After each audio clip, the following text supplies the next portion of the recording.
So, hello everyone. My name is Ian C. Glover. I'm going to be giving a segment of the reading of the novel False Affairs. Spoiler alert, this is in the middle of a scene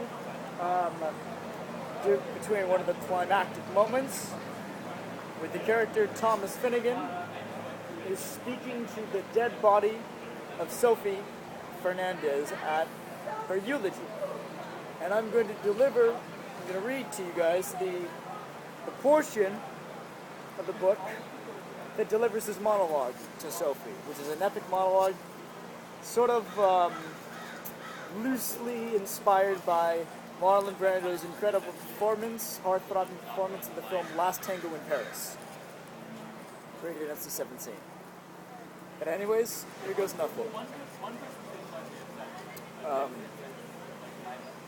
So individually, they all stepped into the room and visited with her, knowing deep inside she'd never hear her, but maybe her spirit might if she was even there. First it was Joseph, his speech drenched with sorrow and betrayal. Then Maxwell came in as Joseph left, saying a few words and leaving without even looking at her witness body. Brian stayed for a while, sad but terrifically enraged at Sophie, for he understood what she had done. When he left, Thomas was the last one to speak. He entered the room slowly, closing the door behind him. There wasn't much light in the room, and he took a deep breath as he stared at her body, surrounded with flowers and forced to look presentable with makeup on her corpse. He stared at her for a moment at her, and was surprised to think that she was the one he had loved, the one she had wounded, the one who had betrayed him. How did he feel now as he stared at her, eyeing the red mark of the noose that had not been covered up? Still, he did not speak. He sat in a chair next to her body and sighed. Then, he began. I know you can hear me, Sophie. I know that even if the life is not in your body, I know you are here with me, listening to what I'm saying. Don't ignore me, please.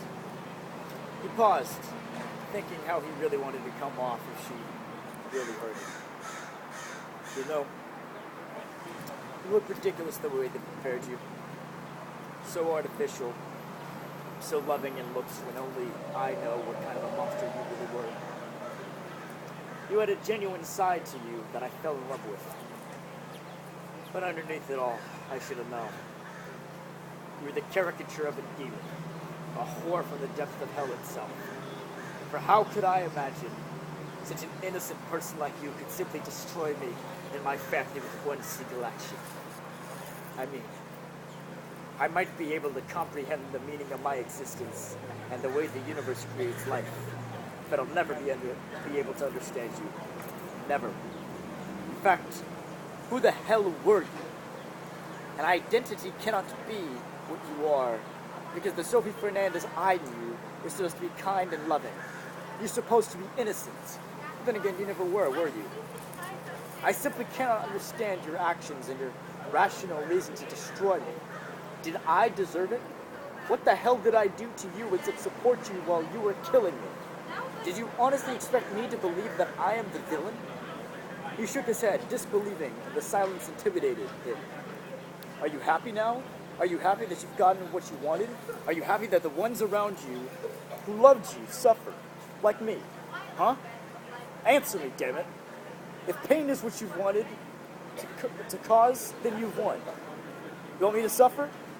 Look at what I've become, you son of a bitch. I've become broken and wounded, no longer with a sense of direction, because I was blinded with your fake love for life and your inhumane thoughts toward our daughter. You know what? I think I'm suddenly glad what you've done to yourself, because I don't know anyone on this plane of existence who has the nerve of committing what you have done. He began to shout at her, releasing held-back emotions. Did you even give a fucking rat's ass about her daughter and how she's going to live now? Did you even think for a moment that she's going to live her life traumatized and abused? No one should have to carry that kind of weight on their shoulders, and no father should ever see their child suffer. Rot and burn for what you've done. I can't care anymore. You broke me, tore me apart, had no sympathy or gratitude for anything I had done.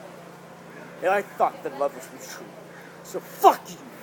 You are vile and rotten, unworthy of emotion I'm releasing. Shit!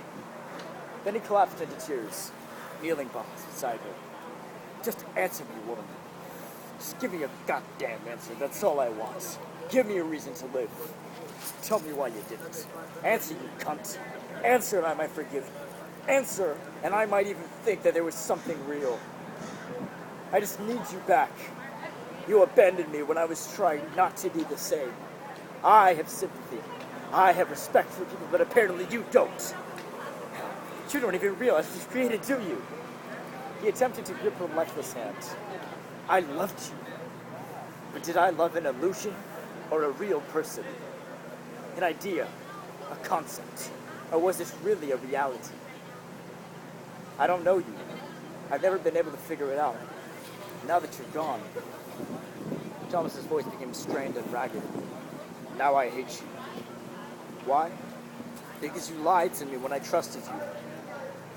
Hell, this world is destined to crumble if this is what people have to live through. If there's any sane part of you that's still left, then I want to embrace it now. Because now for me, for you, there is none left. The only journey one can take at this stage is sacrifice. He allowed his head to be buried in his hands. In the end, I will still love you. Then he kissed her on the head and left the room without looking back, without another word to the one he loved. His mind hell bent on preparing himself for sacrifice. Oh, wow.